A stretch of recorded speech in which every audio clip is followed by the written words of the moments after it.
দেখো, তাহলে আমরা আজকে ধারকের সমবায়ের ক্ষেত্রে একটা বিশেষ সূত্র সম্বন্ধে পড়ব, যে আমরা ধারকের সমবায়ে কিছু জটিল বর্তনী থাকে, যে জটিল বর্তনীগুলোকে আমরা সরাসরি শ্রেণী সমবায় বা সমান্তরাল সমবায়ের সূত্রের সাহায্যে সমাধান করতে পারি না।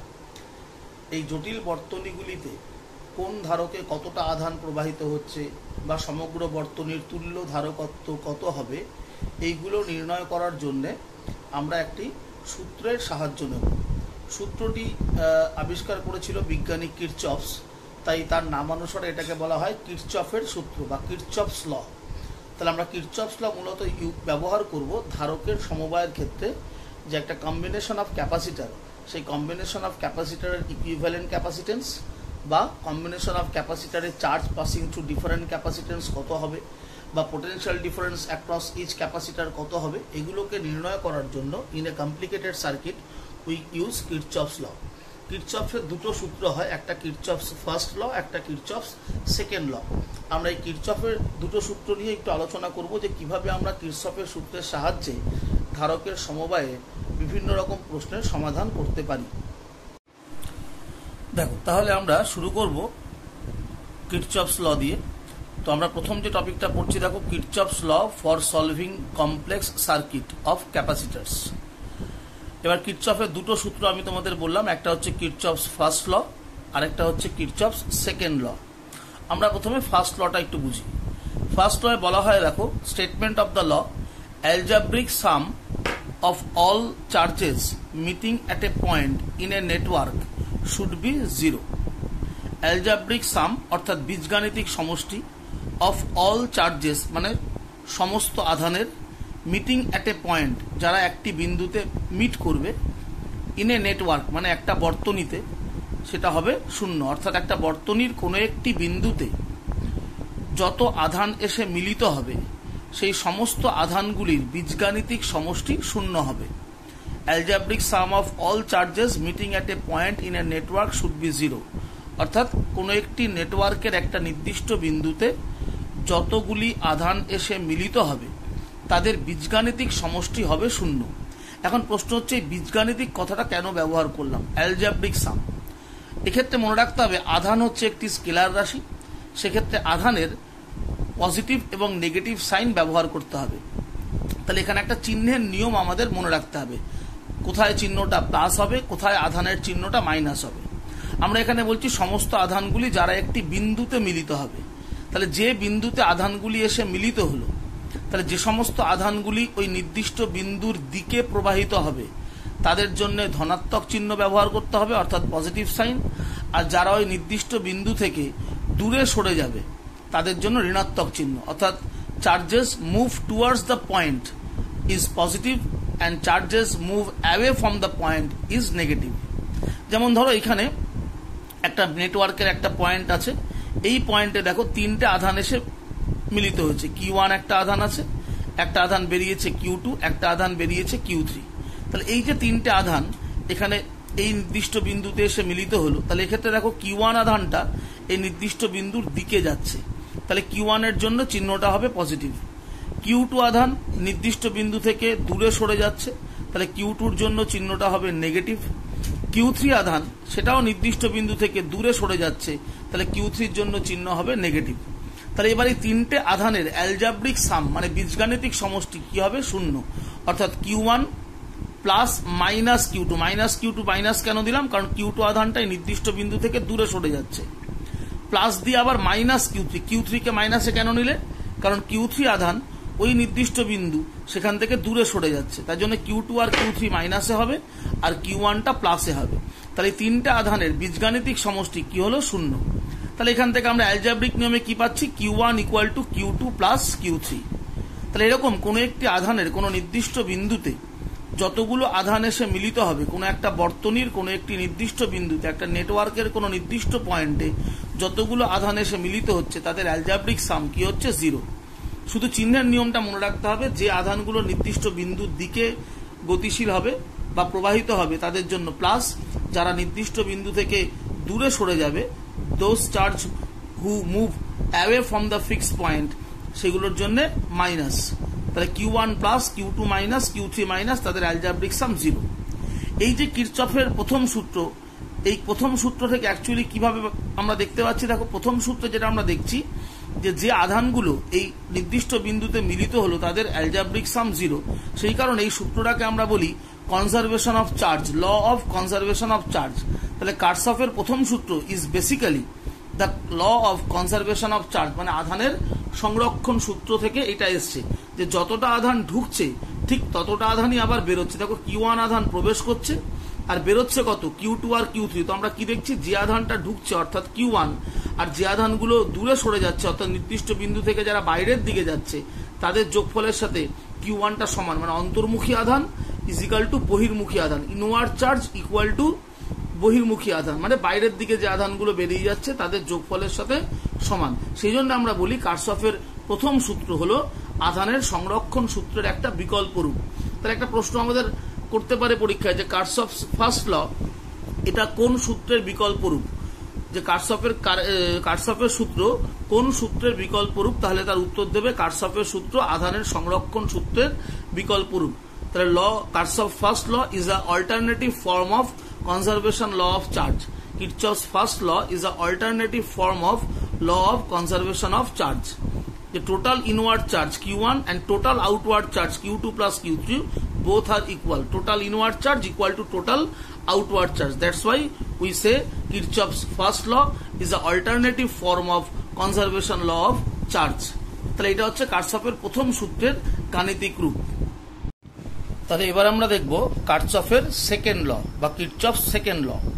কিরচফস তার সেকেন্ড লয় কি বলছে দেখো, যে according to this law algebraic addition of potential difference in a close loop is 0।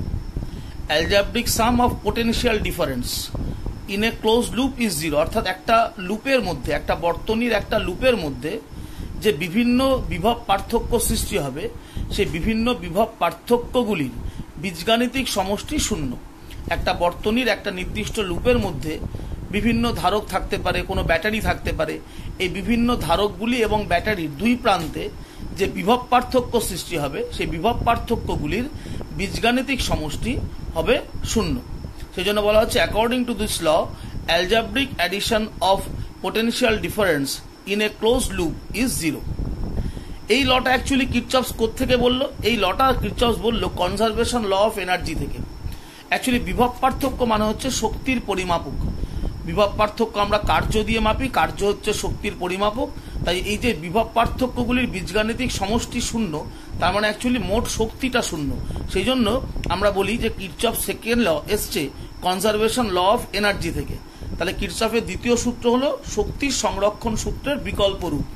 Kirchhoff's second law is an alternative statement of conservation law of energy. এবারে কিরচফের সেকেন্ড লকে আমরা একটা বর্তনীতে কিভাবে ব্যবহার করতে পারি সেটা আমরা একটু দেখি। দেখো ধরো এই যে একটি সার্কিট, এই বর্তনীতে দেখো C1 একটা ধারক আছে, C2 একটা ধারক আছে, C4 একটা আছে, C5 আর এখানে একটা C3 ধারক আছে। তোমরা ভালো করে দেখতে দেখো এই বর্তনীটা হুইস্টন ব্রিজের বর্তনীর মতন প্রায় দেখতে, 5টা ধারক আছে হুইস্টন ব্রিজ বর্তনীর মতন। আমি বলেছিলাম যে হুইস্টন ব্রিজ বর্তনীর ক্ষেত্রে এই C1 C2 আর C4 C5 এই পাশাপাশি ধারকগুলির অনুপাত যদি সমান হয় তাহলে আমরা মাঝের ধারক C3 কে অপসারিত করি। কিন্তু এমন অনেক ক্ষেত্রে ঘটতে পারে যে এই পাশাপাশি ধারকগুলির অনুপাত সমান নয়। যদি এই পাশাপাশি ধারকগুলির অনুপাত সমান না হয় তাহলে আমরা কিন্তু হুইস্টন ব্রিজের নীতি প্রয়োগ করতে পারবো না।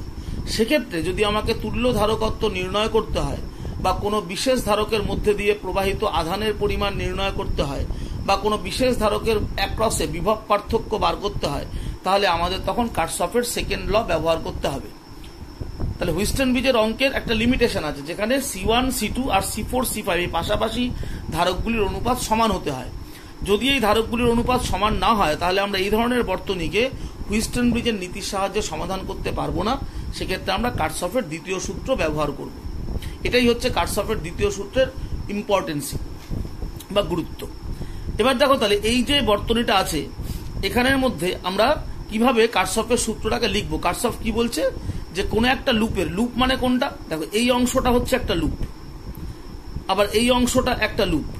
আবার যদি বাইরে থেকে দেখো এই ব্যাটারি থেকে শুরু করে এইভাবে গিয়ে এইরকম ভাবে যদি ঘুরে আসি আমরা, এটা একটা লুপ। তাহলে এখানে আমরা কি কি লুপ পাচ্ছি? এই একটি লুপ হলো, আবার এটা একটা লুপ হলো, আবার সমগ্র ব্যাটারি থেকে শুরু করে একদম এইভাবে গিয়ে যদি আমরা এইভাবে যাই, যেভাবে পেনটাকে নিয়ে যাচ্ছি এইভাবে যদি আমরা মুভ করি, তাহলে এটাও একটা লুপ হিসেবে আমরা ধরতে পারি। আবার এইভাবে দেখো, এই ব্যাটারি থেকে শুরু করে এইভাবে গিয়ে এইভাবে এসে যদি আমরা এইভাবে ঘুরি, তাহলে এটাও একটা লুপ হতে পারে। তাহলে এখানে আমরা সেইভাবে দেখলে মোট 4টে লুপ পাচ্ছি। এইটা একটা লুপ, এটা একটা লুপ, দুটো। এই ব্যাটারি থেকে শুরু করে একদম এই ওপরের বাহু ধরে যদি আমরা আবার ব্যাটারিতে ফিরে আসি, তাহলে এটা একটা লুপ, 3টে। আবার ব্যাটারি থেকে শুরু করে যদি আমি C4 C5 ধারক দিয়ে ঘুরে আসি, তাহলে এটা একটা লুপ, 4টে। তাহলে এবার প্রত্যেকটা লুপের ক্ষেত্রে কি বলা হচ্ছে, যে বিভব পার্থক্যগুলির বীজগাণিতিক সমষ্টি শূন্য। অর্থাৎ এই যে লুপটা, এটাকে আমি বলেছি 1 নম্বর লুপ, এটাকে বলছি আমি ধরো 2 নম্বর লুপ। তাহলে এই দুটো লুপের ক্ষেত্রে আমি কারশফের সূত্রটা কিভাবে লিখব? অর্থাৎ কি করতে হবে? তাহলে প্রত্যেকটা লুপে যেখানে যেখানে বিভব পার্থক্য আমরা পাবো, সেই প্রত্যেকটা বিভব পার্থক্য বীজগাণিতিক সমষ্টি ইকুয়াল টু লিখতে হবে 0।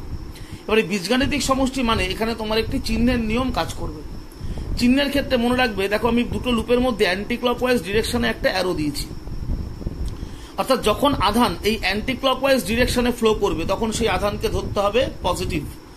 আর আধান যদি ক্লকওয়াইজ ডিরেকশনে ফ্লো করে, তাহলে সেটা হবে নেগেটিভ। এটা হচ্ছে সাইন কনভেনশন, যে অ্যান্টি ক্লকওয়াইজ চার্জ কোনো একটা লুপে সেটা হচ্ছে পজিটিভ, আর ক্লকওয়াইজ চার্জ যদি থাকে তাহলে সেটা হচ্ছে নেগেটিভ। তাহলে আমি আবার বলছি, কনভেনশন অফ সাইনটা, অ্যান্টি ক্লকওয়াইজ চার্জগুলোকে আমরা পজিটিভ ধরবো, আর ক্লকওয়াইজ চার্জগুলোকে আমরা নেগেটিভ ধরবো। এবার দেখো 1 নম্বর লুপের ক্ষেত্রে খুব ভালো করে দেখবে, এই যে C1 ধারক, তার দুই প্রান্তে বিভব পার্থক্য বার করবে। C2 ধারকের, C3 ধারকের দুই প্রান্তে বিভব পার্থক্য বার করব। C4 ধারকের দুই প্রান্তে বিভব পার্থক্য বার করব। এই 3টে ধারকের দুই প্রান্তের বিভব পার্থক্যের যোগফল হবে 0। সূত্রে তাই বলা ছিল যে প্রত্যেকটা লুপে বিভব পার্থক্যগুলির বীজগাণিতিক সমষ্টি 0। অর্থাৎ এখানে যে 3টে ধারক আছে 1 নম্বর লুপে, তাদের দুই প্রান্তের বিভব পার্থক্যের সমষ্টি 0। এবার একটা ধারকের দুই প্রান্তে বিভব পার্থক্য বার করে কিভাবে? ধারকের দুই প্রান্তে বিভব পার্থক্যের ফর্মুলা হচ্ছে V = Q/C। তাহলে আমরা এখানে ধরে নিয়েছি যে ব্যাটারি থেকে যে আধানটা আসছে সেটার পরিমাণ Q, সেই আধানটি এসে ভাগ হলো। C1 ধারকে Q1 আধান গেছে, C4 ধারকে ধরো Q4 আধান গেল। আবার এখানে Q1 আধান এসে দুভাগ হবে, C2 তে যাচ্ছে Q2 আধান, C3 তে আসছে Q3 আধান। আবার এই C5 এর মধ্যে আধান যাচ্ছে কতটা? Q5। এইভাবে আমরা আধানকে একটা ডিস্ট্রিবিউট করেছি, জাস্ট ব্যাপারটা বোঝার জন্য। এবার তাহলে দেখো C1 ধারকে বিভব পার্থক্য কত হবে? Q1/C1। কিন্তু এখানে দেখো Q1 আধানের যে অ্যারোটা আছে, অর্থাৎ যেদিকে Q1 আধান প্রবাহিত হচ্ছে, আর আমরা বলেছি অ্যান্টি ক্লকওয়াইজ আধানকে আমরা পজিটিভ ধরবো। তাহলে দেখো অ্যান্টি ক্লকওয়াইজ যে ডিরেকশনটা আমি দিয়েছি, তার সাথে Q1 আধানের প্রবাহের অভিমুখটা পরস্পর বিপরীত। সেই জন্য Q1 আধানকে তোমাকে নিতে হবে নেগেটিভ। তাহলে এক্ষেত্রে বিভব পার্থক্য যখন তুমি লিখবে, সেটা হবে -Q1/C1। তাহলে লুপ 1 এর ক্ষেত্রে C1 ধারকের দুই প্রান্তে বিভব পার্থক্য হচ্ছে -Q1/C1। এবার এই 1 নম্বর লুপের পরবর্তী ধারক কত আছে? ধরো C3। এখানে কতটা আধান যাচ্ছে? আমরা বলছি Q3 চার্জ। তাহলে Q3 চার্জের জন্য এর দুই প্রান্তে বিভব পার্থক্য হবে Q3/C3। কিন্তু দেখো Q3 আধান যেদিকে প্রবাহিত হচ্ছে, আর আমি যে অ্যারোটা দিয়েছি অ্যান্টি ক্লকওয়াইজ, যেটাকে আমরা পজিটিভ বলছি, তাহলে অ্যান্টি ক্লকওয়াইজ ডিরেকশন অনুযায়ী যদি তুমি পেনটা ঘোরাও, তাহলে তোমার এই অ্যান্টি ক্লকওয়াইজ ডিরেকশনের সাথে Q3 আধান পরস্পর বিপরীত দিকে আছে। দেখো অ্যান্টি ক্লকওয়াইজ ডিরেকশনে পেনটা ঘোরালে পেনটা যেদিক দিয়ে যাচ্ছে, Q3 আধান তার উল্টো দিকে আছে। তাহলে এখানে Q3 কেও তোমাকে মাইনাসে নিতে হবে। তাহলে C3 ধারকের দুই প্রান্তে বিভব পার্থক্য হবে -Q3/C3। আবার দেখো C4 এর মধ্যে আধান যাচ্ছে কতটা? Q4। তাহলে তার বিভব পার্থক্য হবে Q4/C4। এবার এক্ষেত্রে সাইনটা কি হবে? দেখো Q4 আধানের অভিমুখ যেদিকে আছে, আর এই অ্যান্টি ক্লকওয়াইজ ডিরেকশন যেটাকে পজিটিভ ধরবো আমরা, দেখো এই অ্যান্টি ক্লকওয়াইজ ডিরেকশন অনুযায়ী পেন ঘোরালে পেনটা যেদিকে গতিশীল, তোমার Q4 আধান সেই দিকেই গতিশীল। দেখো এই যে পেন ঘোরাচ্ছি আমি, যেদিকে পেনটা যাচ্ছে Q4 আধানের অ্যারোটা সেই দিকেই আছে। তার ফলে Q4 আধানটাকে নিতে হবে প্লাসে। তাহলে এর বিভব পার্থক্য হবে Q4/C4। তাহলে C1 এর বিভব পার্থক্য হচ্ছে -Q1/C1, C3 এর বিভব পার্থক্য হলো -Q3/C3, আর C4 এর বিভব পার্থক্য হলো +Q4/C4। এবারে 3টে বিভব পার্থক্যের বীজগাণিতিক সমষ্টি, এই যে যোগ করলাম আমরা বীজগাণিতিক সমষ্টি, সেই বীজগাণিতিক সমষ্টি = কি হবে? 0। এটাই হচ্ছে কারশফের দ্বিতীয় সূত্রের মূল কথা। আবার দেখো ঠিক একই কাজ আমরা 2 নম্বর লুপের জন্য করব। 2 নম্বর লুপের ক্ষেত্রে দেখো কি হবে? C2 ধারকে আধান কত যাচ্ছে? Q2। তাহলে তার বিভব পার্থক্য হবে Q2/C2। কিন্তু সেক্ষেত্রে দেখো এই যে অ্যান্টি ক্লকওয়াইজ ডিরেকশন যেটা পজিটিভ, তাহলে অ্যান্টি ক্লকওয়াইজ ডিরেকশনে থাকে কিউ2 প্রবাহ দেখো বিপরীতমুখী। এই অ্যান্টি ক্লকওয়াইজ ডিরেকশনটা যেভাবে আছে কিউ2 প্রবাহ বিপরীতমুখী, তাহলে কিউ2কে আবার মাইনাসে নেবে। তাহলে 2 নম্বর লুপের ক্ষেত্রে দেখো আমরা লিখবো ফর লুপ 2 মাইনাস কিউ2/C2, এটা হলো C2 বিভব পার্থক্য। 3 নম্বর ক্ষেত্রে দেখো কিউ3, এইটা C2 পরে C3, তাহলে এক্ষেত্রে দেখো কিউ3 আধানের প্রবাহ আর এই তোমার অ্যারো দেখো একই দিকে। এই অ্যারো অনুযায়ী যদি তুমি পেনটা ঘোরাও দেখো কিউ3 যে প্রবাহ, কিউ3 প্রবাহ আর তোমার অ্যারোর অভিমুখ সেম, তাহলে অ্যারোটা অ্যান্টি ক্লকওয়াইজ আছে, কিউ3ও ঠিক একই দিকে প্রবাহিত হচ্ছে। দেখো অ্যারো অনুযায়ী যদি পেনটা ঘোরাও কিউ3 অ্যারো আর তোমার পেনের মুভমেন্ট একই দিকে হলো, তাহলে কিউ3 পজিটিভ হবে। সেক্ষেত্রে আমার বিভব পার্থক্য লিখতে হবে প্লাস কিউ3/C3। এবার C5 ধারকে কত আধান যাচ্ছে Q5, সেটাও দেখো তোমার অ্যারোর সাথে একই অভিমুখে। এই অ্যারো অনুযায়ী অ্যান্টি ক্লকওয়াইজ পেনটা ঘোরালে Q5 এর অ্যারো আর তোমার পেনের মুভমেন্ট একই দিকে, তাহলে এখানেও বিভব পার্থক্যটা পজিটিভ হবে, অর্থাৎ Q5/C5। তাহলে এক্ষেত্রে তিনটে বিভব পার্থক্যের অ্যালজাব্রিক সাম করলে হবে minus Q2/C2 plus Q3/C3 plus Q5/C5, এবং তাদের বীজগাণিতিক সমষ্টি ইকুয়াল টু কি হবে 0। তাহলে এইভাবে একটা বর্তনীতে যতগুলো লুপ পাবো আমরা, প্রত্যেকটা লুপের মধ্যে যে বিভিন্ন বিভব পার্থক্যগুলো হবে বিভিন্ন ধারকের ক্ষেত্রে, তাদের অ্যালজাব্রিক সাম ইকুয়াল টু হবে 0। সেক্ষেত্রে শুধু চিহ্নের নিয়মটা ঠিক করে মনে রাখা যে অ্যান্টি ক্লকওয়াইজ আধানের প্রবাহগুলোকে আমরা পজিটিভ ধরবো আর ক্লকওয়াইজ আধানের প্রবাহগুলোকে আমরা নেগেটিভ ধরবো। এই সাইন কনভেনশনকে মাথায় রেখে প্রত্যেকটা লুপে তুমি যদি এরকম algebraic sum of potential difference is equal to 0 লেখো, তাহলে এবার এখান থেকে আমরা সলভ করে আধান বা তুল্য ধারকত্ব এগুলো নির্ণয় করতে পারি। তাহলে এটা হচ্ছে কার্শফের দ্বিতীয় সূত্রের মূল কথা এবং তার গাণিতিক ব্যাখ্যা। তো এই হচ্ছে কার্শফের সূত্র এবং তার ব্যাখ্যা যে কিভাবে আমরা কার্শফের সূত্রকে একটা বর্তনীতে ব্যবহার করতে পারি তুল্য ধারকত্ব নির্ণয়। আমরা এবার দেখব একটি অঙ্ক যে কার্শফের সূত্রকে প্র্যাকটিক্যালি আমরা কিভাবে ব্যবহার করে একটা তুল্য ধারকত্ব নির্ণয় করতে পারি। তা আগে কার্শফের সূত্রগুলো ভালো করে পড়তে হবে এবং তার ব্যাখ্যাটা যে কোন ক্ষেত্রে সাইনটা প্লাস, কোন ক্ষেত্রে সাইনটা মাইনাস, কার্শফের ফার্স্ট লটা কি বলছে, কার্শফের সেকেন্ড ল কি বলছে, এই যে কনসেপ্ট, এটাকে তুমি যদি ঠিকঠাক করে মাথায় রাখতে পারো তাহলেই তুমি এই সূত্র ব্যবহার করে নিউমেরিক্যাল বা অঙ্ক সলভ করতে পারবে। তো এরপরে আমরা একটা কার্শফের সূত্রের অঙ্ক দেখব। দেখো আমরা এবার কার্শফের সূত্রের সাহায্যে একটা অঙ্ক সমাধান করব। বলা হচ্ছে কি find equivalent capacitance between A and B. ধরো এই একটা বর্তনী তোমায় পরীক্ষায় দিয়ে দিল, এখানে একটি ধারক আছে, তার ধারকত্ব সি, এখানে একটা আছে 2C, আবার এইখানকার ধারকত্ব 2C, এখানে ধারকত্ব সি, আর এখানে আড়াআড়ি একটা ধারক আছে সেটা 2C, আর তার দুই প্রান্তে এখানে একটা ব্যাটারি আছে, ধরো ব্যাটারির তড়িৎচালক বল E। এবার এই বর্তনীটার আমাকে তুল্য ধারকত্ব বার করতে হবে। এখানে দেখো 5টা ধারক আছে, কিন্তু আমরা হুইস্টন ব্রিজের নীতি ব্যবহার করতে পারছি না। কেন? দেখো এদের অনুপাত নির্ণয় করলে অনুপাতটা মিলছে না। সি এর সাথে 2Cর অনুপাত 1:2, আর এখানে 2Cর সাথে সি এর অনুপাত 2:1। তাহলে আমাদের অনুপাতটা 1:2, এখানে হচ্ছে 2:1, তার ফলে আমার অনুপাতটা মিলছে না বলে আমরা এই অঙ্ককে হুইস্টন ব্রিজের নীতির সাহায্যে সলভ করতে পারবো না। এক্ষেত্রে আমরা তুল্য ধারকত্ব নির্ণয় করব কার্শফের সূত্র দিয়ে। তো আমরা ধরে নিচ্ছি যে এই ব্যাটারি থেকে যে আধানটা প্রবাহিত হচ্ছে সেটা ধরো কিউ। এবার কিউ আধান এখানে এসে ভাগ হবে, ধরো উপরের সি ধারক দিয়ে গেল Q1 আধান আর নিচের 2C ধারক দিয়ে গেল কত Q2 আধান। এবার যেহেতু দেখো এইখানে 2C আবার এইটাও 2C, তাহলে এই 2Cর মধ্যে যদি Q2 আধান ধরি, তাহলে এটা যেহেতু সেম ক্যাপাসিটেন্স, তাহলে এখানেও আমি আধানটা ধরবো Q2। আবার এখানে সিতে ধরেছি Q1 আধান, তাহলে এটা সেম ক্যাপাসিটেন্স, তাহলে এখানেও আধানটা ধরবো আমরা Q1। আর মাঝে যে ধারকটা আছে 2C, তার ক্ষেত্রে আমি ধরে নিলাম কতটা আধান যাচ্ছে Q3। এবার আমি তোমায় বললাম যে আমরা অ্যান্টি ক্লকওয়াইজ প্রবাহগুলোকে পজিটিভ ধরি, ক্লকওয়াইজ প্রবাহকে নেগেটিভ ধরি। সেই জন্য আমরা অ্যান্টি ক্লকওয়াইজ ডিরেকশনে দেখো অ্যারো দিয়ে দিলাম, অর্থাৎ এই অ্যারোটা হচ্ছে পজিটিভ ডিরেকশন। যে অ্যান্টি ক্লকওয়াইজ প্রবাহ পজিটিভ, তাহলে উল্টো দিকে প্রবাহ যখন হবে কোনো আধানের, তাহলে সেটা হবে নেগেটিভ।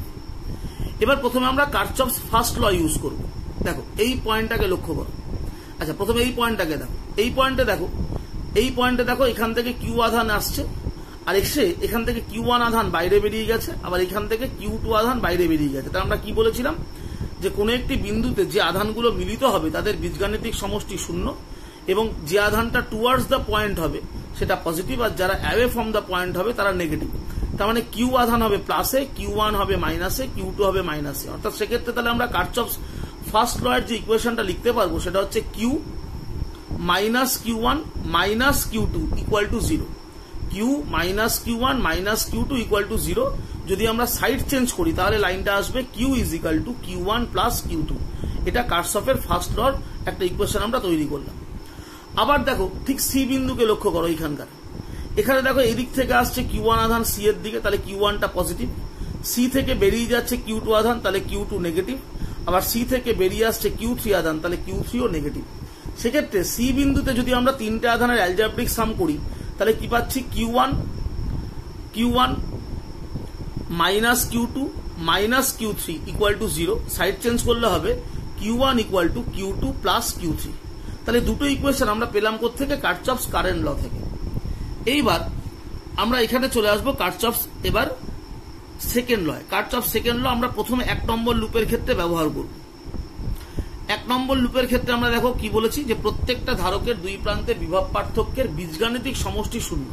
তাহলে এখানে প্রথম ধারক যেটা আছে এখানে সি, তার মধ্যে আধান Q1, তাহলে এর বিভব পার্থক্য হবে Q1/C। কিন্তু দেখো আমি যে অ্যারোটাকে পজিটিভ বলেছি অ্যান্টি ক্লকওয়াইজ, তার সাথে Q1টা অপোজিট ডিরেকশনে আছে, তাহলে Q1টা মাইনাসে হবে। সেক্ষেত্রে বিভব পার্থক্য হবে মাইনাস Q1/C1, মাইনাস Q1/C1 হলো। এবার দেখো আমার এখানে এই ধারকটা 2C ধারকত্ব, আধান যাচ্ছে কত Q2, তার বিভব পার্থক্য Q2/2C এবং এটা পজিটিভ। কেন, এই যে প্রবাহের অ্যারোটা আর আমি যে অ্যান্টি ক্লকওয়াইজ কে পজিটিভ বলেছি, দেখো দুটো একই দিকে আছে। অ্যান্টি ক্লকওয়াইজ অনুযায়ী পেন ঘোরাও, তোমার পেনের মুভমেন্ট আর Q2 আধানের মুভমেন্ট একই ডিরেকশন, তাহলে Q2 পজিটিভ। সেক্ষেত্রে বিভব পার্থক্য হবে প্লাস Q2/2C, প্লাস Q2/2C। এবার রইল C3 ধারক, এই 2C ধারক, সরি C3 নয় 2C, যার মধ্যে দিয়ে আধান আছে কতটা Q3। তাহলে 2Cর মধ্যে যদি Q3 আধান যায় তাহলে বিভব পার্থক্য হবে Q3/2C। কিন্তু এখানে দেখো এই 1 নম্বর লুপে প্রবাহ অ্যান্টি ক্লকওয়াইজ যেদিকে হচ্ছে, এই অ্যান্টি ক্লকওয়াইজ পেন ঘোরালে পেনটা যেদিকে ঘুরছে Q3 তার অপোজিটে আছে, তাহলে Q3 তোমার মাইনাসে হবে। তাই জন্য দেখো আমি লিখেছি মাইনাস Q3/2C। তাহলে এই যে তিনটে বিভব পার্থক্য পেলাম, মাইনাস Q1/C1 প্লাস Q2/2C আর মাইনাস Q3/2C, এই বিভব পার্থক্যগুলির বীজগাণিতিক সমষ্টি শূন্য। এটা আমার 3 নম্বর ইকুয়েশন। এবার এটাকে একটু মডিফাই করি, এর বোথ সাইডকে আমরা 2C দিয়ে যদি মাল্টিপ্লাই করে দিই এর বোথ সাইডকে, তাহলে দেখো 2C দিয়ে মাল্টিপ্লাই করলে চলে আসবে আমার 2Q1, এটা হবে প্লাস Q2, এটা মাইনাস Q3 ইকুয়াল টু 0। তাহলে আমি এবার দেখো তিনটে ইকুয়েশন পেলাম, একটা পেলাম Q equal to Q1 plus Q2, একটা পেলাম Q1 equal to Q2 plus Q3, আর একটা পেলাম 2Q1 plus Q2 minus Q3। তো আমার আননোন আধান কটা আছে, তিনটে। আমি তিনটে ইকুয়েশন পেয়ে গেছি, অর্থাৎ আমি এবারে ইকুয়েশনকে সলভ করতে পারবো। তাহলে এবার আমরা তিনটে ইকুয়েশনকে সলভ করে Q1, Q2, Q3 বার করব। দেখো তিনটে ইকুয়েশন 1, 2, 3 কে তোমরা সলভ করে নেবে। সলভ করলে দেখো আসবে Q1 এর ভ্যালু 2/5Q, Q2 এর ভ্যালু আসবে 3/5Q, আর Q3 এর ভ্যালু আসবে মাইনাস Q/5। তাহলে তিনটি আধান আমরা নির্ণয় করে নিলাম। এবার আমাদের কাজ হচ্ছে তুল্য ধারকত্ব বার করা। আমরা তুল্য ধারকের ক্ষেত্রে জানি একটা বর্তনীর যে দুই প্রান্তে আমরা তুল্য ধারক বার করতে চাইবো সেই দুই প্রান্ত থেকে সমগ্র সমবায়ের ধারকগুলোকে খুলে ফেলতে হবে। খুলে তার পরিবর্তে সেখানে আমাকে একটা তুল্য ধারক ব্যবহার করতে হবে। তাহলে আমরা এই এ আর বি যেখানে তুল্য ধারক নির্ণয় করব, এই এ আর বি বিন্দু থেকে এই যে সমবায়টা আছে এই সমবায়টাকে আমরা এখান থেকে অপসারিত করব। অপসারিত করে এ আর বি বিন্দুর মধ্যে আমি একটি মাত্র ধারক ব্যবহার করব এবং সেই ধারকটাই হবে তুল্য ধারক। তাহলে সেক্ষেত্রে আমার বর্তনীটা হবে কিরকম, দেখো এ আর বি বিন্দুতে সবকটা ধারক খুলে ফেলে আমি সেখানে একটি মাত্র ধারক লাগালাম, সেটাই হচ্ছে তুল্য ধারক সি সাফিক্স ইকিউ। ইকিউ মানে ইকুইভ্যালেন্ট। আর এ আর বি বিন্দুতে একটা ব্যাটারি লাগানো ছিল যার তড়িৎচালক বলি, ব্যাটারিটা রইল। আর ব্যাটারি থেকে কত আধান বেরিয়েছিল কিউ। এই ব্যাটারি থেকে দেখো আমরা কত আধান বের করেছিলাম কিউ, তাহলে এখানেও ব্যাটারি থেকে কতটা আধান বেরোবে কিউ, এবং সেটা এই একটি ধারকের মধ্যে দিয়ে প্রবাহিত হবে। তাহলে এই বর্তনীটা হচ্ছে এর তুল্য বর্তনী, এটার তুল্য বর্তনী হচ্ছে এইটা। এবার এখান থেকে সি ইকুইভ্যালেন্টের মানটা বার করতে হবে। তো সি ইকুইভ্যালেন্টের মানটা বার করার জন্য আমরা আরেকটি কাজ করব। দেখো কি করব, এই যে বর্তনীটা আছে এই বর্তনীটার দুই প্রান্ত অর্থাৎ এ এবং বি তে ব্যাটারি আছে, তার তড়িৎচালক বল ই। মনে রাখবে একটা ব্যাটারির তড়িৎচালক বলই হচ্ছে ব্যাটারির বিভব পার্থক্য। তাহলে এ আর বি বিন্দুতে ব্যাটারির তড়িৎচালক বল ই, অর্থাৎ এ আর বি বিন্দুতে বিভব পার্থক্য হচ্ছে ভি। তো এবারে বিভব পার্থক্যের একটা ইকুয়েশন আমাদের বার করতে হবে, কারণ আমরা জানি যে তুল্য ধারকের ক্ষেত্রে যখন আমরা একটা সমগ্র সমবায়ের বদলে একটি তুল্য ধারক ব্যবহার করব, সেই তুল্য ধারকের মধ্যে মোট আধানটা অপরিবর্তিত থাকতে হবে এবং তুল্য ধারকের দুই প্রান্তে বিভব পার্থক্য সমগ্র বর্তনীর বিভব পার্থক্যের সাথে সমান হতে হবে। সেই জন্য এই যে বর্তনীটি আছে তার দুই প্রান্তে যেহেতু আমরা একটা ব্যাটারি লাগিয়েছি তার তড়িৎচালক বল ই, এবং এই তড়িৎচালক বলই হচ্ছে ব্যাটারির বিভব পার্থক্য, তাই এই বিভব পার্থক্যের একটা সমীকরণ আমাদের প্রয়োজন। সেই জন্য আমরা কি করব, আমরা একটা লুপ নেব। এখানে দেখো কোন লুপটা নিচ্ছি, এ এই এ থেকে শুরু করে কোথায় যাচ্ছি সিতে, সি থেকে আসছি কোথায় বিতে, বি থেকে আমি ব্যাটারি হয়ে আবার ফিরে আসছি এতে। এই লুপটা একটু আমরা ব্যবহার করব। এ থেকে সি, সি থেকে বি, বি থেকে ব্যাটারি হয়ে আবার আমি ফিরে আসলাম এতে। এই যে বাহ্যিক লুপটা, এই লুপটার ক্ষেত্রে দেখো যদি আমরা এবার ইকুয়েশনকে লিখি, তাহলে ইকুয়েশন আমাদের কার্চফ সেকেন্ড ল কি আছে, যে একটা লুপের সমস্ত বিভব পার্থক্যগুলির বীজগাণিতিক সমষ্টি শূন্য। তাহলে এখানেও ওই অ্যান্টি ক্লকওয়াইজ প্রবাহ হচ্ছে তোমার পজিটিভ আর ক্লকওয়াইজ প্রবাহ হচ্ছে নেগেটিভ। সেক্ষেত্রে তাহলে Q1 এর বিভব পার্থক্য Q1/C এটা হবে নেগেটিভ। এই C2C ধারকের ক্ষেত্রে বিভব পার্থক্য হচ্ছে Q2/2C সেটাও হবে নেগেটিভ। আর এই হচ্ছে ব্যাটারি। ব্যাটারির ক্ষেত্রে লক্ষ্য করো, আমরা যদি অ্যান্টি ক্লকওয়াইজ ডিরেকশনে পজিটিভ বলি, দেখো ভালো করে, এই অ্যান্টি ক্লকওয়াইজ ডিরেকশনে যখন আমি পেনটা ঘোরাচ্ছি আমার পেনটা ব্যাটারির পজিটিভ টার্মিনাল দিয়ে ঢুকছে। অ্যান্টি ক্লকওয়াইজ ডিরেকশনটা পজিটিভ, তাহলে অ্যান্টি ক্লকওয়াইজ ডিরেকশন অনুযায়ী পেন ঘোরালে পেনটা ব্যাটারির পজিটিভ প্রান্ত দিয়ে ঢুকছে। তাহলে মনে রাখবে যে কোনো একটা ব্যাটারির ক্ষেত্রে যদি তুমি পজিটিভ প্রান্ত দিয়ে ঢুকছো তাহলে সেক্ষেত্রে সেই ব্যাটারির তড়িৎচালক বল হয় নেগেটিভ। যেই যদি আমি অ্যান্টি ক্লকওয়াইজ পেনটা ঘোরাই, আমার অ্যান্টি ক্লকওয়াইজ ডিরেকশনটা পজিটিভ, তো দেখো আমি অ্যান্টি ক্লকওয়াইজ ডিরেকশনে পেনটা ঘোরালে আমার পেনটা ব্যাটারির পজিটিভ প্রান্ত দিয়ে ঢুকছে। এই পজিটিভ প্রান্ত দিয়ে যখন আমরা ঢুকবো অ্যান্টি ক্লকওয়াইজ ডিরেকশনে তখন ব্যাটারির তড়িৎচালক বলটা নেবে নেগেটিভ। আর যদি তুমি নেগেটিভ দিক দিয়ে ঢুকতে, ধর একটা ব্যাটারি কোনো বর্তনীতে এমন ভাবে আছে যে তুমি অ্যান্টি ক্লকওয়াইজ ডিরেকশনে পেনটা ঘোরালে তোমার পেনটা ব্যাটারির নেগেটিভ প্রান্ত দিয়ে ঢুকছে, তাহলে সেই ব্যাটারির তড়িৎচালক বল দিতে হবে পজিটিভ। কি বললাম বুঝলে? পজিটিভ প্রান্ত দিয়ে ঢুকলে নেগেটিভ আর নেগেটিভ প্রান্ত দিয়ে ঢুকলে পজিটিভ। তাহলে এখানে কি হচ্ছে, তাহলে Q1 এর আধানের জন্য সি ধারকের বিভব পার্থক্য মাইনাস Q1/C1, Q2 আধানের জন্য 2C তে বিভব পার্থক্য মাইনাস Q2/2C। আর এই অ্যান্টি ক্লকওয়াইজ ডিরেকশনে যখন এই পেনটা ঘোরাচ্ছি তখন আমরা ব্যাটারির পজিটিভ দিক থেকে ঢুকছি, তাহলে এই যে তড়িৎচালক বল এটাই হচ্ছে ব্যাটারির বিভব পার্থক্য, তাহলে সেটা হবে মাইনাস ই। তাহলে আমরা তিনটে বিভব পার্থক্য পেলাম পুরো লুপটাতে, মাইনাস Q1/C, মাইনাস Q2/2C আর ব্যাটারির ক্ষেত্রে মাইনাস ই। তাহলে এদের যোগফল আবার হবে শূন্য। তাই জন্য আমি দেখো এখানে লিখেছি minus Q1/C minus Q2/2C minus E equal to 0। তাহলে সমগ্র বর্তনীর যে বিভব পার্থক্য অর্থাৎ তড়িৎচালক বল এ আর বি বিন্দুতে ব্যাটারির তড়িৎচালক বলটাই হচ্ছে এখানে বিভব পার্থক্য। তাহলে তড়িৎচালক বল বা বিভব পার্থক্যের সমীকরণ তাহলে কি হলো, E is equal two Q1/C plus Q2/2C। এবার এই তুল্য ধারকে চলে আসো। এই যে তুল্য বর্তনীটা আমরা তৈরি করলাম সেখানেও দেখো ব্যাটারি লাগিয়েছি ই, তার মানে এ আর বিতে এখানেও বিভব পার্থক্য বা তড়িৎচালক বল কত হলো ই। আর সমগ্র আধানটা ব্যাটারির কোথা দিয়ে যাচ্ছে, এই ধারকটা দিয়ে। তাহলে এবার এই ধারকে মোট আধান অপরিবর্তিত আছে আর ধারকের দুই প্রান্তে বিভব পার্থক্য আমার এই সমগ্র বর্তনীর বিভব পার্থক্যের সাথে সমান, অর্থাৎ তড়িৎচালক বল ই। তাহলে এখানে আমি এই তড়িৎচালক বল বা বিভব পার্থক্য কি লিখবো, তড়িৎচালক বল বা বিভব পার্থক্য ইকুয়াল টু Q/C। তাহলে আধান হচ্ছে এখানে Q আর তুল্য ধারকত্ব কত, C ইকুইভ্যালেন্ট। এবার এই ই আর এই ই দুটোই সমান, কারণ আমরা জানি তড়িৎচালক বল বা বিভব পার্থক্যের কোনো পরিবর্তন হবে না, তাহলে দুটোকে আমরা ইকুয়াল করে দিলাম। এবার দেখো যখনই আমরা দুটোকে ইকুয়াল করে দিলাম, এবার এখান থেকে দেখো কি এলো, Q/CQ equal to Q1/C plus Q2/2C। এবার Q1 Q2 জায়গায় এইখানে দেখো আমরা এই যে Q1 আর Q2 মান বার করে এসেছিলাম, এই Q1 Q2 মান আমরা এখানে Q1 আর Q2 জায়গায় বসিয়ে দিলাম। এবার তাহলে Q গুলো কেটে যাবে। এবার এটাকে সলভ করলে আমরা দেখো C ইকুইভ্যালেন্টের মান পাচ্ছি 10C/7, 10C/7 হচ্ছে আমার এই সমগ্র বর্তনীর তুল্য ধারকত্ব। তাহলে এই ধরনের অঙ্ক করার সময় আমাদের কার্চফ ভোল্টেজ ল এবং কার্চফের দ্বিতীয় সূত্র বা কার্চফের প্রথম সূত্র ব্যবহার করতে হবে। কার্চফের প্রথম আর দ্বিতীয় সূত্র, এই ধরনের অঙ্কগুলি আমরা সরাসরি হুইস্টন ব্রিজের নীতিতে করতে পারবো না, কারণ যেহেতু এখানে দেখো অনুপাতটা মিলছে না, এটা 1:2 এটা 2:1। আশা করি এটা বুঝতে পারলে। কোনো ডাউট হলে আমাকে পরের ক্লাসে অবশ্যই জিজ্ঞাসা করে নেবে। তাহলে কার্চফের সূত্রের ব্যাখ্যা এবং কার্চফের সূত্রের প্রয়োগের সাহায্যে একটি অঙ্কের সমাধান দেখার পর আমরা আরেকটা জিনিস একটু দেখব, সেটা হচ্ছে যে একটা ধারকের দুটি সমান্তরাল পাতের মধ্যে একটা ডাইলেকট্রিক স্ল্যাব যদি আমরা রাখি তাহলে সেই ডাইলেকট্রিক স্ল্যাবের উপরে ফোর্স কতটা হয় এবং সেই ডাইলেকট্রিক স্ল্যাবের দুটো ঘটনা দেখতে হবে, মানে দুটো কেস এখানে হয় অ্যাকচুয়ালি, যে একটা প্যারালাল প্লেট ক্যাপাসিটার, সেই দুটি প্যারালাল প্লেটের মধ্যে একটা পরাবৈদ্যুতিক স্ল্যাব আমরা রাখছি, তাহলে সেই স্ল্যাবের উপরে ফোর্স কতটা বল ক্রিয়া করছে সেটা আমরা ক্যালকুলেট করব। এর দুটো কেস মানে যে ধারকটা আমরা ব্যবহার করব সেটা আইসোলেটেড একটা ক্যাপাসিটার হতে পারে, আবার আরেক ক্ষেত্রে হতে পারে যে ধারকটা আমরা ব্যবহার করব সেই ধারকের অ্যাক্রসে একটা কনস্ট্যান্ট পোটেনশিয়াল ডিফারেন্স আমরা মেনটেন করছি। দুক্ষেত্রেই আমাদের এই ডাইলেকট্রিক স্ল্যাবের উপর ফোর্স ক্যালকুলেট করতে হবে। প্রথমে আমরা তাহলে দেখি একটা আইসোলেটেড ক্যাপাসিটরের ক্ষেত্রে ওই ডাইলেকট্রিক স্ল্যাবের উপরে ফোর্স কত হবে। কাজটা কি করছি দেখো, force on dielectric slab placed between the plates of A parallel plate capacitor.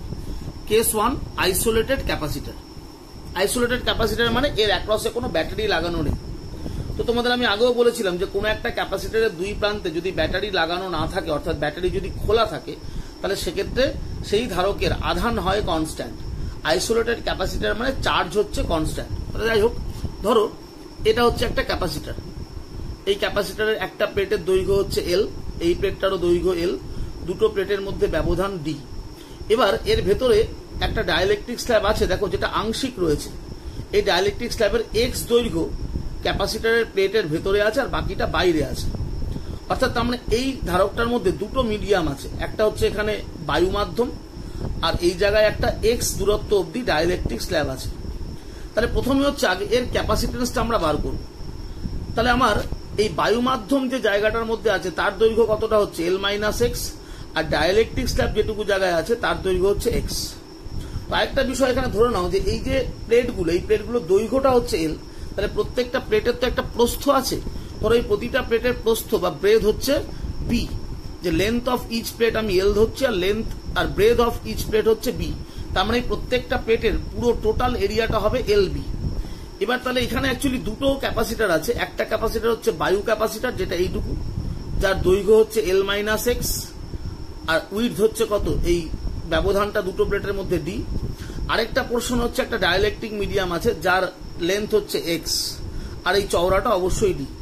তাহলে এবার এর ক্যাপাসিটেন্সটা আগে বার করবো। দেখো ক্যাপাসিটেন্সটা কি হবে, এইটুকু অংশের ক্যাপাসিটেন্স কত হবে, এইটুকু অংশের ক্যাপাসিটেন্স হবে epsilon naught B into L minus X. L minus X হচ্ছে এই জায়গাটার দৈর্ঘ্য, তাকে প্রস্থ দিয়ে গুণ করলে তুমি এরিয়া পাবে।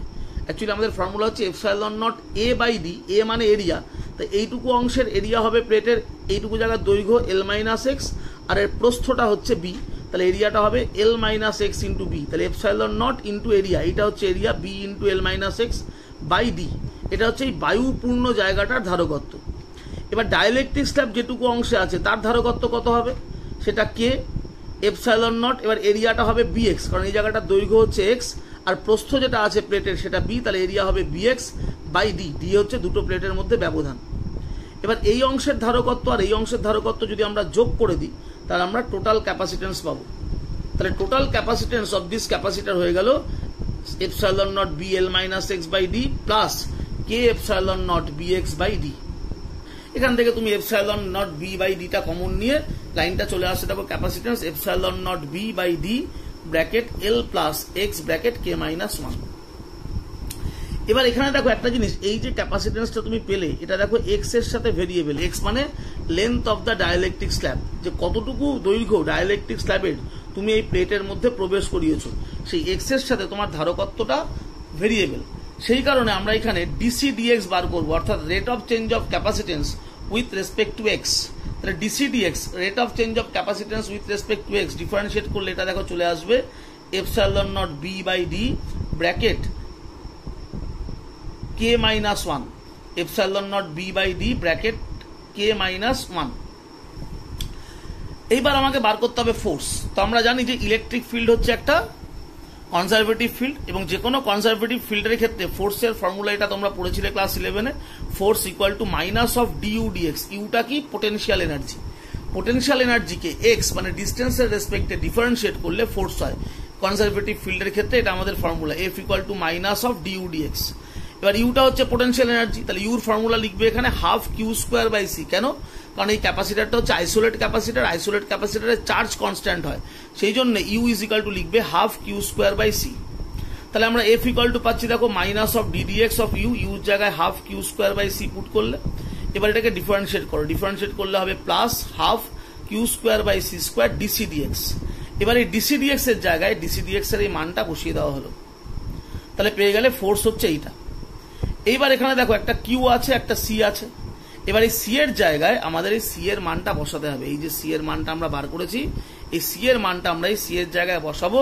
বসালে আমাদের এই লাইনটা চলে আসবে, F equal to Q square epsilon naught B K minus 1 নিচে 2d, আর সি এর জায়গায় সি এর এই মানটা বসিয়ে হোল স্কোয়ার করে দিলাম। সি এর মানটা স্কোয়ার হবে।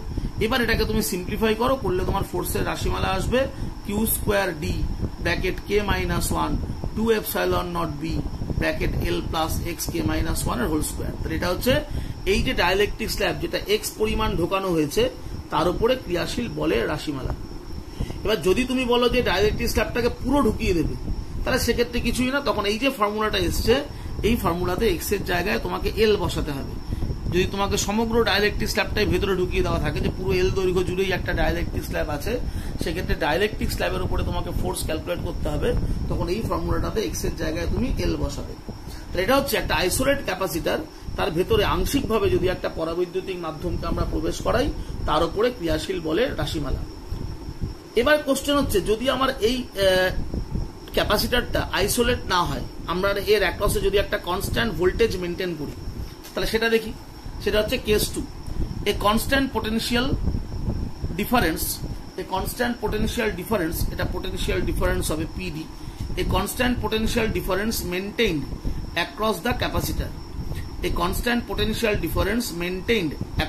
ক্যাপাসিটার, অর্থাৎ এই দুটো প্লেটের মাঝে আমি একটা কনস্ট্যান্ট বিভব পার্থক্য মেনটেন করব, তাহলে ফোর্সটা কত হবে? ক্যাপাসিটারটা একই আছে, তাহলে এখানে এর যে ধারকত্ব, সেটা আগে যে ধারকত্ব আমরা পেয়েছিলাম C epsilon naught B by D L plus X K minus 1, এটাই হবে এর ধারকত্ব। সেটা আলাদা করে এখানে করলাম না, একবারে লিখে দিলাম। তাহলে এই যে ধারকটা আমার এখানে আছে তার ধারকত্ব হচ্ছে C epsilon naught B by D L plus X K minus 1, এটা 1 নম্বর ইকুয়েশন। এখানেও যেহেতু সিটা এক্স এর সাপেক্ষে পরিবর্তনশীল, তাই জন্য আমরা ডিসি ডিএক্স বার করছি, অর্থাৎ rate of change of capacitance with respect to distance, DC DX 2 number equation এটা। এইবার দেখো, আমরা জানি কোন একটা ধারকের ক্ষেত্রে যদি আমরা কিউ আধান দিই তাহলে কিউ ইকুয়াল টু কি হয়? সিভি। তাহলে এটাকে যদি আমরা ডিফারেন্সিয়েট করি ধারকের মূল formula q equal to c v কে, তাহলে কি হচ্ছে? D q equal to v d c. ভিটা এখানে কনস্ট্যান্ট, কারণ আমরা এখানে একটা কনস্ট্যান্ট পোটেনশিয়াল ডিফারেন্স মেনটেন করছি, সেই জন্য ভি কনস্ট্যান্ট, তাহলে ডিকিউ হলো ভি ডিসি। তাহলে ডিকিউ পেয়ে গেলে তুমি ভি ডিসি। এইবার প্রশ্ন হচ্ছে এখানে কার্য কতটা হলো? এখানে মনে রাখতে হবে কার্য দুটো হবে, একটা হচ্ছে এই যে কনস্ট্যান্ট পোটেনশিয়াল ডিফারেন্স তুমি মেনটেন করছো, এই কনস্ট্যান্ট পোটেনশিয়াল ডিফারেন্স মেনটেন করার জন্য একটা কৃতকার্য হবে, আর একটা কৃতকার্য হবে সেটা হচ্ছে এই ডাইলেকট্রিক স্ল্যাবের জন্য, কারণ ডাইলেকট্রিক স্ল্যাবের মধ্যে একটা ফোর্স কাজ করছে, সেই ফোর্সের দ্বারা একটা কার্য হবে, আর বিভব পার্থক্যের জন্য একটা কার্য হবে। তাহলে প্রথমে বিভব পার্থক্যের জন্য কার্যটা আমরা বার করি, ওয়ার্ক ডান বাই ব্যাটারি। এই ব্যাটারি কতটা কার্য করছে to maintain a constant potential difference. তাহলে কার্যের ফর্মুলা দেখো, আমরা জানি বিভব পার্থক্যের ক্ষেত্রে DW equal to V DQ, বিভব পার্থক্য ইন্টু কৃতকার্য মানে হচ্ছে ভি ইন্টু ডিকিউ। আমরা পড়েছি বিভব পার্থক্য মানে কার্য বাই আধান, তাহলে কার্য হচ্ছে বিভব পার্থক্য ইন্টু আধান। তাহলে DW1 এটা হচ্ছে ব্যাটারির কার্য, কারণ ব্যাটারি দিয়ে আমি বিভব পার্থক্যকে মেনটেন করছি, তাহলে ব্যাটারির দ্বারা কৃতকার্য DW1 ইকুয়াল টু হবে ভি ডিকিউ। ডিকিউর জায়গায় ডিকিউর মানটা যদি আমরা বসিয়ে দিতেই পারি, এখানে ডিকিউর মানটা দেখবে পরে আমি বসিয়ে দেবো ডিকিউর জায়গায়, তাহলে সেটা হবে ভি স্কোয়ার ডিসি। এখন এখানে বসাচ্ছি না, এখানে আমি ভি ডিকিউই রাখছি। আরেকটা কার্য হবে ফোর্স। তো ধরা যাক এই যে ডাইলেকট্রিক স্ল্যাবটা, এর উপরে কতটা ফোর্স কাজ করছে? এফ। তাহলে ওয়ার্কডানটা সেটা হবে কত? Minus F DX. Minus F DX. Minus কেন লিখলাম? কারণ এখানে যে ইলেকট্রিক ফিল্ডটা কাজ করবে দুটো প্লেটের মধ্যে, এটা হচ্ছে কনজারভেটিভ ফিল্ড। কনজারভেটিভ ফিল্ডে ওয়ার্কডান নেগেটিভ হয়, তোমরা গ্র্যাভিটেশনও পড়েছো, কনজারভেটিভ ফিল্ড, গ্র্যাভিটেশনাল ফিল্ড, সেখানে ওয়ার্কডান নেগেটিভ হতো। তাহলে এখানেও যেহেতু দুটো ধারকের মধ্যে যে ইলেকট্রিক ফিল্ড সেটা কনজারভেটিভ, তাহলে ওয়ার্কডানটা নেগেটিভ হবে। সেই জন্য DW2 যেটা কিনা এই ডাইলেকট্রিক স্ল্যাবের যে ক্রিয়াশীল বল তার দ্বারা যে কার্যটা হবে সেটা হবে DW2 equal to minus F DX. তাহলে এবার পোটেনশিয়াল এনার্জিটা কত পেলাম? পোটেনশিয়াল এনার্জি মানে মোট কার্য, তাহলে মোট কার্যটাই পোটেনশিয়াল এনার্জি, অর্থাৎ DW1 প্লাস DW2, তার মানে VDQ মাইনাস এফ ডিএক্স। এবার দেখো এই ডিকিউর জায়গায় আমি বলেছিলাম যে আমি ভিডিসি বসাবো, দেখো বসিয়ে দিয়েছি, তাই হয়েছে ভি স্কোয়ার ডিসি, আর এখানে মাইনাস এফ ডিএক্স। বোথ সাইডকে ডিএক্স দিয়ে ডিভাইড করে দিয়েছি, ডিউ বাই ডিএক্স, এটা v square DC dx minus f. এবার এই ডিসি ডিএক্স এর জায়গায় আমরা এই ডিসি ডিএক্স এর মানটা বসাবো। তাহলে ডিসি ডিএক্স এর মানটা যদি দেখো আমরা এবার বসাই এখানে, এই যে আমরা ডিসি ডিএক্স এর এখানে দেখো মানটা বসাবো। এফ ইজিক্যাল টু আগে লিখে নিলাম, এখানে এফটা আমার ছিল দেখো ডান পাশে, আমি এফটাকে বাঁ পাশে নিয়ে এসেছি, নিয়ে এসে আমরা ফর্মুলাটাকে আবার লিখেছি V square DC dx minus DU DX. এবার আমি DC dx minus DU DX, এবার ভালো করে দেখো ডিউ ডিএক্সটা বার করছি। এখানে ইউর মানটা তুমি লিখবে হাফ সি ভি স্কোয়ার, আগের বার লিখেছিলে half Q square by c, এবার লিখছো হাফ সি ভি স্কোয়ার। কেন? এখানে তুমি বিভব পার্থক্যকে কনস্ট্যান্ট রেখেছো, আমরা একটা মেনটেন করছি কনস্ট্যান্ট পোটেনশিয়াল ডিফারেন্স। তো বিভব পার্থক্য কনস্ট্যান্ট যেখানে থাকে সেখানে এনার্জির ফর্মুলা লিখতে হয় হাফ সি ভি স্কোয়ার। তাহলে এবার এটাকে যখন ডিফারেন্সিয়েট করবো ডিউ ডিএক্স করার জন্য সেটা হবে V square by two DC DX. তাই ডিউ ডিএক্স এর জায়গায় হবে V square by two DC DX. তাহলে এখান থেকে ক্যালকুলেট করলে হলো V square by two into DC DX, এই দুটোকে বিয়োগ করলে এবার ডিসি ডিএক্স এর জায়গায় আমরা এই যে ডিসি ডিএক্স মানটা পাচ্ছি, এইখানে দেখো ডিসি ডিএক্স আমাদের বার করা ছিল 2 নম্বর ইকুয়েশনে, এই ডিসি ডিএক্স এর মানটা আমরা এখানে বসিয়ে দেবো। বসিয়ে দিলে আমি ফোর্সের রাশিমালা পেয়ে যাচ্ছি half epsilon naught B K minus 1 V square by D. এবং ভালো করে লক্ষ্য করো এই যে ফোর্সের রাশিমালাটা এসছে এটাতে দেখো এক্স নেই, এটা এক্স নিরপেক্ষ একটা রাশি, অর্থাৎ তার মানে আমরা এক্ষেত্রে এই ডাইলেকট্রিক স্ল্যাবটাকে আংশিকভাবে ভেতরে প্রবেশ করাই বা সম্পূর্ণ ভেতরে প্রবেশ করাই, এই ফোর্সের ফর্মুলার কোনো পরিবর্তন হবে না। এখানে এই ফর্মুলাটা এক্স নিরপেক্ষ। তাহলে আংশিকভাবে প্রবিষ্ট একটা ডাইলেকট্রিক স্ল্যাব যেটা আংশিক ভেতরে ঢোকানো হচ্ছে, পার্টলি যেটা ভেতরে ঢোকানো আছে পার্শিয়ালি, তার জন্য ফোর্স যা হবে। আর একটা ডাইলেকট্রিক স্ল্যাবকে যদি আমি সম্পূর্ণভাবে ওই দুটো প্লেটের মধ্যে প্রবেশ করাই তাহলেও ফোর্স একই হবে। এখানে ফোর্সের রাশিমালা এক্স এর উপর নির্ভর করে না। আর যেখানে আমার দেখো আইসোলেট ক্যাপাসিটার ছিল সেখানে ফোর্সের রাশিমালাটা দেখো এক্স এর উপর নির্ভর করছে। ফলে এই ক্ষেত্রে যেখানে আইসোলেট ক্যাপাসিটার, এক্ষেত্রে এই ডাইলেকট্রিক স্ল্যাবটা আংশিক প্রবেশ করলে ফোর্স যা হবে, সম্পূর্ণ প্রবেশ করলে ফোর্সের মান ভিন্ন হবে। কিন্তু যেখানে বিভব পার্থক্যকে কনস্ট্যান্ট রাখছি সেই ক্ষেত্রে আমাদের ফোর্স এক্স এর উপর নির্ভর করে না। অর্থাৎ এখানে আংশিকভাবে একটা ডাইলেকট্রিক স্ল্যাব যদি রাখা হয় তাহলেও যতটা ফোর্স হবে, ডাইলেকট্রিক স্ল্যাবটা সম্পূর্ণভাবে যদি আমরা দুটো প্লেটের মধ্যে প্রবেশ করিয়ে দিই তাহলেও ফোর্স আমরা সেম পাবো। তাহলে এই হচ্ছে দুটো আমাদের নিউমেরিক্যাল বা দুটো থিওরি। এটা দিয়ে অঙ্কও দেয়, অঙ্ক দিলে তুমি সরাসরি ফোর্সের ফর্মুলাগুলো ব্যবহার করে অঙ্ক করতে পারো। আর যদি প্রুভ করতে দেয় তোমাকে এটা প্রুভ করতে হবে। তো এই থিওরিটা একটু ভালো করে প্র্যাকটিস করো, বা নিউমেরিক্যালের জন্য এই ফর্মুলাটা আমাদের লাগে। ঠিক আছে, তাহলে এটা ভালো করে দেখে নিও কার্চফস ল এবং এই ফোর্সের ক্যালকুলেশনটা। যদি কোনো ডাউট থাকে তাহলে আমাকে ফোন করতে পারো বা আমাকে নেক্সট ক্লাসেও জিজ্ঞাসা করতে পারো।